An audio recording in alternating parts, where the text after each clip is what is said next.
Alors on a la chance que bien souvent ces termes dépassent l'imaginaire, puisque quelqu'un qui vient au pays du Mont Blanc pour la première fois s'attend à beaucoup de choses, mais souvent pas autant qu'à ce qu'ils retiennent de cette expérience. Et à titre personnel, moi qui ne suis pas née ici, à chaque fois que j'arrivais en voiture sur l'autoroute au pays du Mont Blanc et que, arrivé à la sortie justement, juste après Sallanches, on découvre le Mont Blanc comme ça qui apparaît face à soi, c'est déjà, comme on le dit dans un très célèbre film, l'impression que les vacances vont enfin commencer. Et je pense que pour tout un tas de gens qui arrivent, il y a cette montagne comme ça on a l'impression qu'elle s'approche de vous et qu'elle va peut-être à un moment donné vous tomber dessus. Et c'est cette immensité, je pense, que les gens retiennent. Et si certains termes reviennent systématiquement dans leur discours, c'est justement le ressourcement, la plénitude, l'immensité, parce que bien évidemment, 4810 mètres, ça peut faire quelque chose quand on arrive pour la première fois. Pour tous les alpinistes, amateurs ou professionnels, c'est un défi en soi à relever.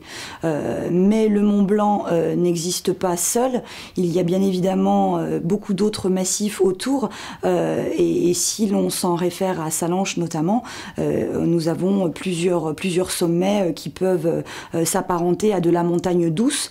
Donc on peut, au pays du Mont Blanc, être alpiniste totalement débutant ou simple randonneur. On trouve forcément une randonnée de choix à faire dans ce massif. Pour vous donner un exemple, nous avons des randonnées qui sont typiquement axées autour des plantes, de la faune et de la flore. Et nous avons des guides qui sont spécialisés et qui peuvent vous accompagner sur les coteaux en randonnée pour apprendre non seulement à respecter cette faune et cette flore, mais aussi comment l'exploiter de manière intelligente. Le premier mot qui me vient à l'esprit serait gustative. Je pense qu'il y a un certain nombre de Parisiens, dont je fais partie, qui sont un jour rentrés de leurs vacances au sens large au pays du Mont Blanc avec un morceau de fromage des pays de Savoie ou un morceau de raclette dans son coffre, en se disant je ramène un petit bout de ce moment sur ce territoire, je le ramène chez moi et au moment où je vais savourer cette raclette à la maison, elle aura probablement pas le même goût.